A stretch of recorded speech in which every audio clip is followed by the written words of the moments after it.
Hi, my name is Ashton Waltrip. I'm the lead high school advisor here at WSU Tech. And what I'm going to talk about really quick is just the requirements that I need from you in order to enroll and stay enrolled in the certified nurse aide class that you've signed up for at Valley Center High School. I'm going to share my screen really quick, and we're just going to talk about a couple things that you guys were given from your school. So I want to start with this one. So this is our Jumpstart checklist. So what I need from you on here is going to be basically step 1, 2, and 3. Now, since we've done this year a little bit differently, most of you guys have already completed the application for step 1. If you have not done step 1 yet, we need you to go ahead and do that so I can physically put you in the class on the WSU Tech side, so that when you get to class, Ms. Shanielle can help you navigate your Blackboard account and you can have access to everything and get started on work if you want to. So step 1 is to complete the online application. It is a 2-step process. So you can see right here, you'll create a profile and then you'll log in and complete the application. The only thing that you probably don't know off the top of your head that the application requires is your social security number. So make sure that you have that on hand. The second thing that I need is a copy of your social security card and a negative tuberculosis test. So you're going to turn in your social in a couple different ways. So like I just said, you need it for the online application. You also are going to have to write down your social security number on the state application for your CNA exam, and you'll do that with your instructor during class. And then I also need a physical picture of it that we also submit for enrollment purposes. So as you can see, there's a couple different things I can take if you don't have your actual social security card. I can take a pay stub. It just has to have all of the numbers. A lot of pay stubs only have the last 4. I need the whole thing. And I also need to be able to see your name clearly on it too. And then a tax form is another option. So if you were claimed as a dependent on somebody's taxes, there's a form within that will have your social and any siblings or anybody else who they claimed as a dependent as well. So I can take that. Just take a black marker and mark out any socials that aren't yours so that we just know what we're looking for. I also need a negative tuberculosis test. I'm going to hop over to this form so you guys can see a little bit more clearly what I want. So a lot of doctors' offices have their own form that they're going to use. That's fine, but if you could also have them fill out our WSU Tech form, that would be even better, because there's just, there's some things on here that we need that they might not put on their form. So obviously first name, last name, your birthday, your address. There's a couple questions for the position, but this area right here is really the most important part for me. If you've never had a tuberculosis test completed before, it is a 2-step process.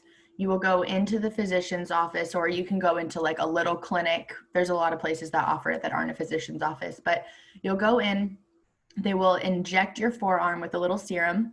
You'll come back 48 to 72 hours later, and then they will look at it and just basically read it and see how it reacted. So we need to know when it was administered and who did it and what their title was, and then who read it, what their title is, and then what the results were. So this millimeter induration is one of the things that is very often not on the form that your doctor might have on hand. That's why I like you to bring this one. And that's because we need this results area in order to accept your TB test. If you already went to your doctor's office and already got it done, pull it out and look at it. If you do not have a millimeter induration listed, we'll have to go back and get that information put on there.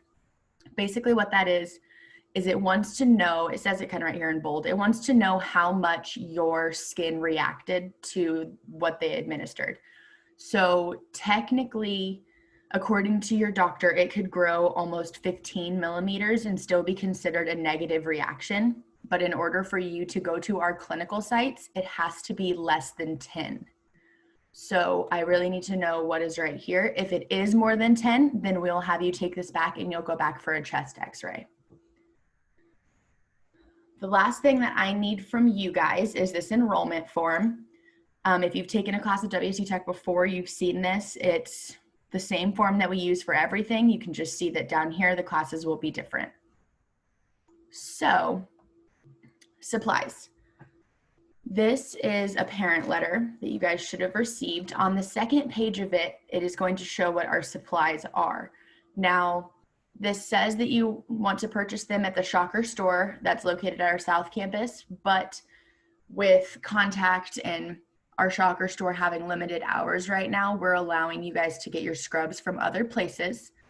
The top of your scrubs need to be gray. The bottom of your scrubs need to be black. So you can purchase those from somewhere else. It's okay if the gray isn't quite the same as everybody else's, because we know you're not all buying them from us this year. You will need a gait belt, which you can just borrow one if you know somebody who has one, if you know somebody who took this class before and wants to sell it to you. But ours are $12.98.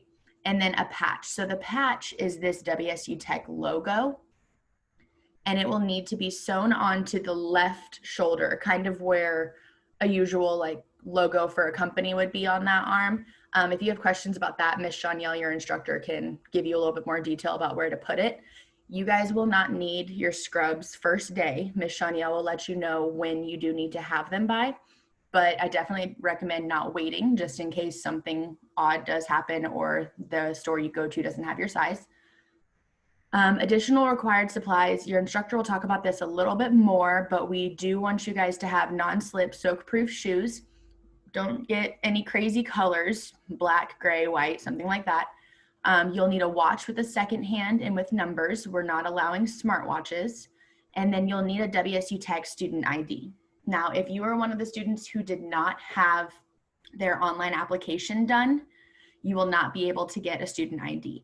I have to enroll you in the class in order for you to be able to get that ID.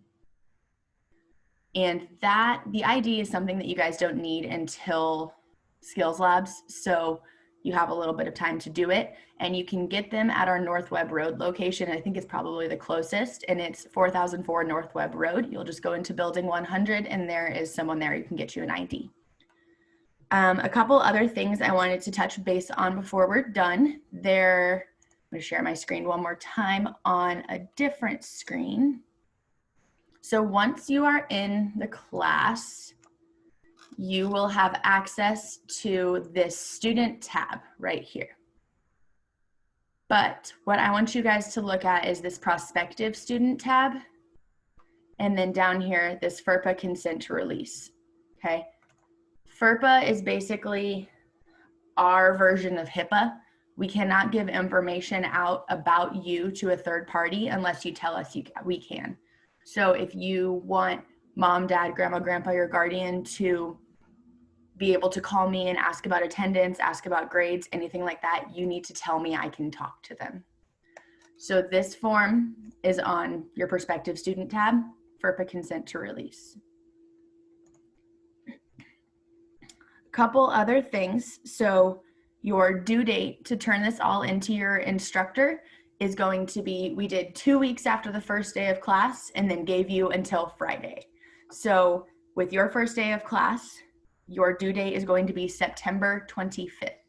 Now, for the sake of not filling my Friday, just opening stuff and hoping that you guys are turning it in on your last day, please make that like your last resort. I would love to have all of these in before that Friday, just so we take the stress off of everybody involved. But something were to happen or you can't get it scheduled, September 25th is going to be your due date. If your doctor's office or wherever you go to get your TB test done says that they're not scheduling them, that is a little common. We did have a shortage of TB tests in the past, and there might still be a shortage. So the Sedgwick County Health Department has told us that they will not turn away any students. So you might have to take a parent or a guardian with you. I would call up there and see if they're scheduling. If you need to schedule an appointment to go up there, if you can just walk in. But the Sedgwick County Health Department said that they will not turn any students away. So There's not an excuse to not have a tuberculosis test. We have to have it for clinicals. If you make it to clinicals without one, we could lose our license to be a college. So it's very strict. It's not really something that I can kind of just overlook. If September 25th comes around and I do not have your tuberculosis test or your social, and you have not gotten with me to let me know that like, hey, I couldn't get it scheduled in time, I'll have it Monday, I will drop you from the class. You're going to already have 2 weeks of work done at this point, so it's going to be a little unfortunate if I have to drop you from the class at that point.